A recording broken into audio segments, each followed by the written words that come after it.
Tim, thank you, first of all, for coming on the show. Second of all, what did I miss? What makes this story even more amazing?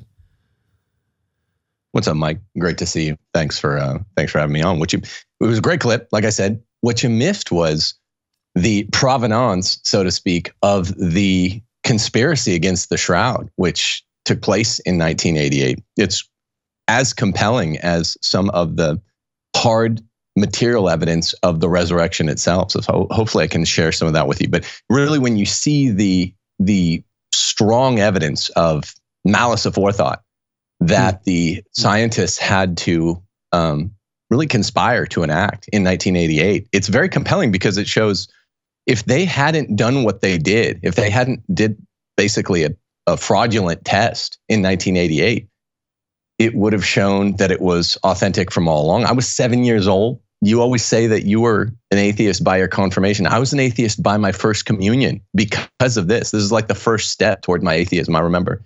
Wow. So for people who don't remember, in 1988, there was a radiocarbon test on the Shroud, and it was at 3 laboratories, and the radiocarbon test came back. And the laboratories, I think, seemed to disagree with each other on specifics, but in any case, it came back and said, this is a medieval forgery. So it dates to the 14th or 15th century, and so therefore it's fake news, and it can't be from the time of Christ. Now, this new study that came out, which measured cellulose or something in the fibers, actually found it to be a match for another artifact that they have from 55, anywhere from 55 to 70 or so AD. So this is almost exactly at the time of the crucifixion. It appears to be a more rigorous study, but I guess there are 2 questions here. One, why is the radiocarbon dating wrong? And it's also been sort of widely considered to be wrong in recent years, though when it came out, it was a bombshell. Why is it now considered to be wrong? And 2, what is your evidence that this was intentionally wrong? Sure. So 10 years before the 1988 radiocarbon testing, there was a group of scientists, secular scientists, that looked at this thing in 1978. And they said, thermochemically speaking, physically speaking, photographically speaking, medically speaking, this looks absolutely real. It's what we'd expect to see as a 2,000-year-old sample. And they developed protocols that should be used in case that it were ever to be radiocarbon tested, dated. And those protocols involve the following. Take 7 strands from 7 loci around the Shroud. As you know, it's like a 14-foot shroud.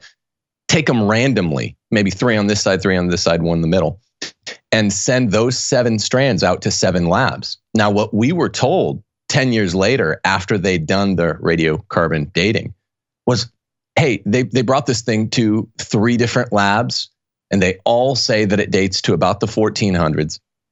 What they did, Michael Knowles, MK Ultra, was they literally cut 1 strand from a very particular point, and they literally just took scissors and cut it into 3. So it was really 1 sample. They cut it into 3, sent it out to 3 labs, not 7, but it was really 1 sample sent to 3 labs. And where they chose to cut the locus where they cut that from was a patch that is very conspicuous that sticks out, that had been repaired from something called the Fire of Chambray, a well-known large fire in France that had been repaired by medieval nuns in the middle 1400s, 1450s or something. And I mean, this is strong evidence by itself that they knew where to take it from, because they said it was from 3 different spots, not 7 as it was supposed to be, but it was 1 sample. And it just looks like they know that if they'd have taken the strand from anywhere else on the Shroud itself, it would have authenticated the thing. So it's absolutely a fraudulent. They need to look into this. Who are the scientists that did it? They diabolically seem to know that only the patch was the 14th century. And I guess the second part of this begins in the year 2000. There's a guy named Raymond Rogers, not to be confused with Roy Rogers, who a great roast beef sandwich. Right. Yeah. He had leftover sticky tapes from immediately near the patch, and he looked at some of the little fibrils that he had, and they contained cotton. There's no cotton in Israel at the time. It was also dyed with like a gum mordant that came directly from the 15th century. So he said, something's definitely fake here. Something's bogus. Test it again. And so what they did is they ran 4 additional dating tests, not a second radiocarbon test, but Ray Rogers himself ran something called a vanillin test. And this is in the early 2000s. It's essentially, it traces it checks the decomposition of a trace element in fibrils. It's a well-used test for textiles. Then there's the second, third, and fourth tests were run by an Italian named Giulio Fonti. And he used a transformed infrared spectroscopy test, which essentially compares it to other ancient linens. It's a very widely used test.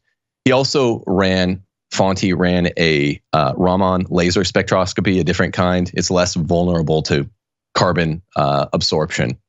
I know everyone out there is like, oh yeah, I was worried about it. But he ran a fourth test called a mechanical tension compressibility test, just checking the stretchability prior to breaking of ancient textiles.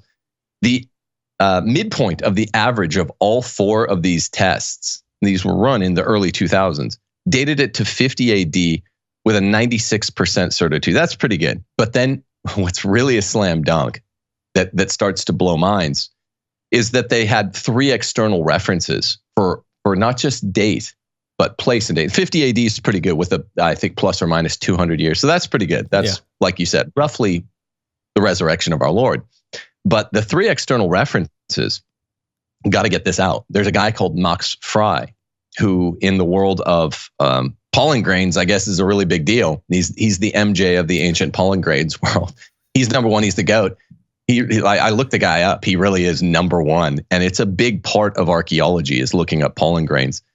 He found around the rest of the shroud, if you don't take it from that one corrupted, patch, fraudulently used patch, he found that it was from northern Judean origin, Jerusalem specific. It was consistent with iconographic evidence.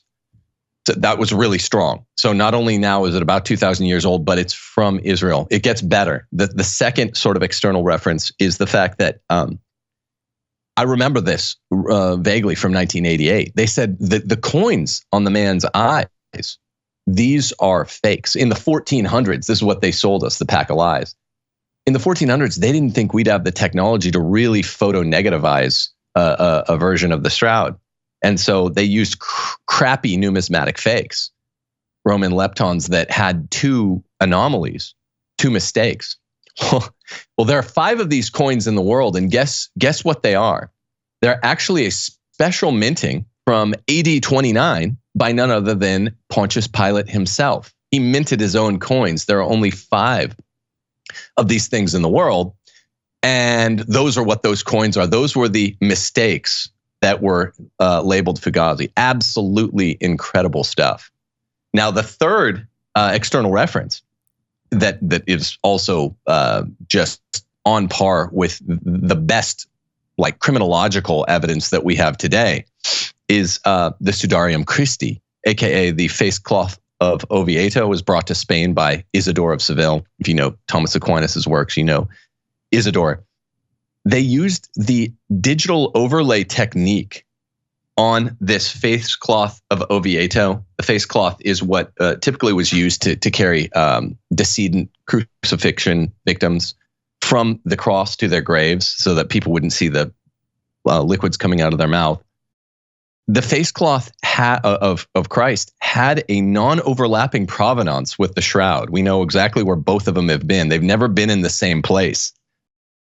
But when you run this digital overlay technique, there were 124 blood spatter head wounds that match up exactly 124 wound marks with real blood, hemoglobin on the shroud, and you can overlay it digitally with the Sudarium.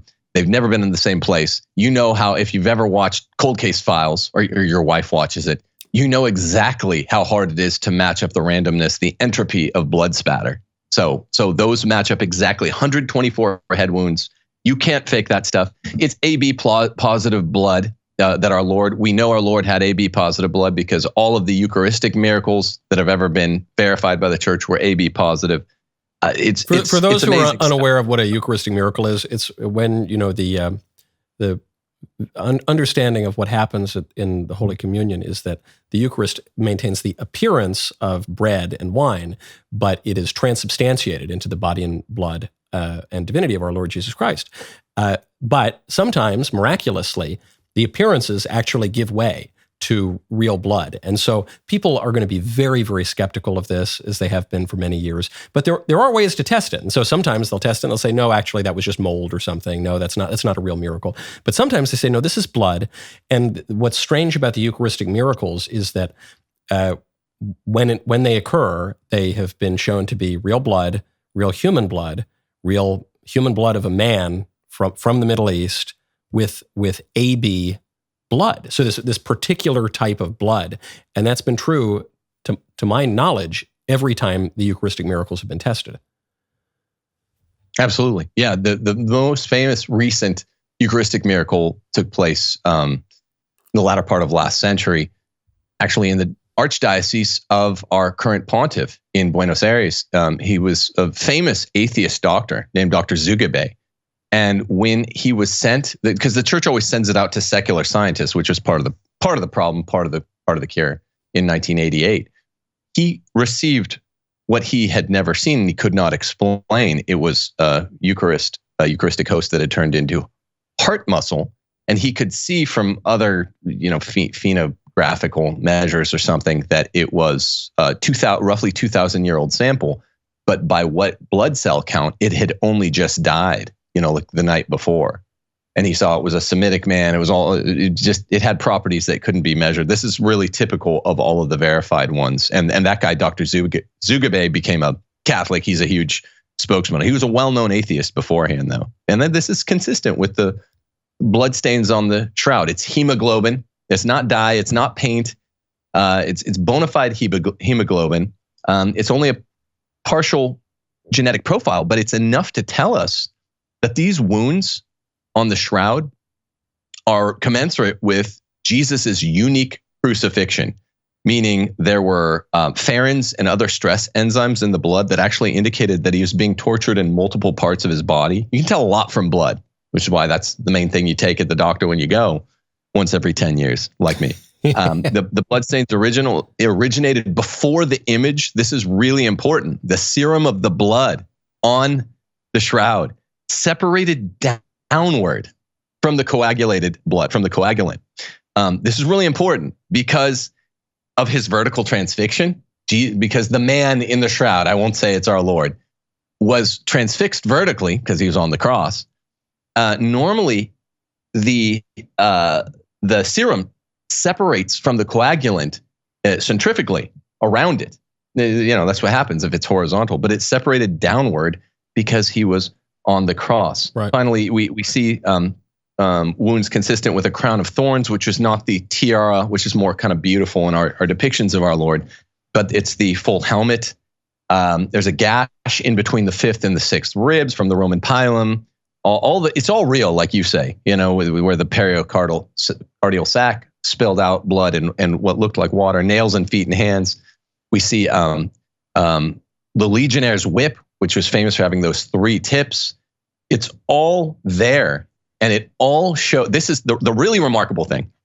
Most remarkable of all is what, and this is all Father Robert Spitzer's evidence. I'm basically just making his presentation. He's like IQ 160 Jesuit priest. There are good Jesubians. He's one of them. And he just says, this is a relic of a remarkable resurrection. This is the only photonegative image, Mike, of non-photosensitive substrate in the entire world. There are none other like this because the shroud is non-photosensitive substrate. So the only way you get an image on there is a tremendous amount of light and heat energy. That's not what we have here. The heat energy would have destroyed the shroud like that. The image is only on the very topmost fibril of it doesn't seep through. So it's not a vapor, and it's not scorched the way it would be if it were like something horrific, like a nuclear blast. Right. It's on the topmost fibril, and it didn't go through. They can do the math. It would take such a short burst, 1/40 billionth of a second.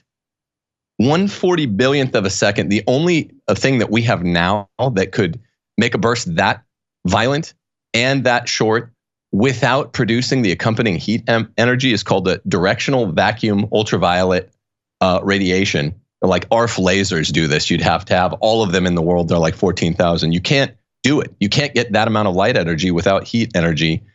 You're essentially also seeing a 3D image with that shows inside the man on the shroud. No one ever talks about this. Subdermal contusions are being shown, like the organs. So essentially what you have is a man becoming spiritual, a mechanical man becoming spiritual. He's transparent. It's absolutely amazing. There's one account that can actually justify what you see when you look at good science, the gospel narratives and the miracle of light. A corpse can't produce that amount of light energy, as far as I know. That I'm glad I had you on, because I do a nice little 8 or 9 minute kind of bit on here's what the shroud is. That is some of that I knew a little bit about the 1988. I knew a little, but even just the blood splattering alone, it makes me think if you had 2 Jackson Pollock paintings, just kind of randomly splattering paint everywhere, and then you sent them to opposite ends of the world, and they come back 2,000 years later, and people were arguing, oh, these paintings, they have nothing to do with one another, and they match up absolutely perfectly. It's just it's so improbable that would happen by chance. Really. See, this is why I have the dude Bro Philosopher come on the show, is you can fill in all the about 2,000 years of gaps there. Tim, thank you so much. Where can people find you? Thanks so much, Mike. TimothyJGordon.com. I have lots of this stuff. As you know, I'm the godfather of the online patriarchy revival. My wife and I are offering a class, How to Do Patriarchy in the Home. And that class starts September the 11th. Go to TimothyJGordon.com. Patriarchy's coming back, people. Men, dig them. It's great. I also love the idea. It's like, my wife and I are teaching a class on patriarchy. That's a great introduction there. Tim, thank you so much for coming on. That was a great clip. Now, hold up, ring the bell, subscribe to the Michael Knowles YouTube channel. We'll see you next time.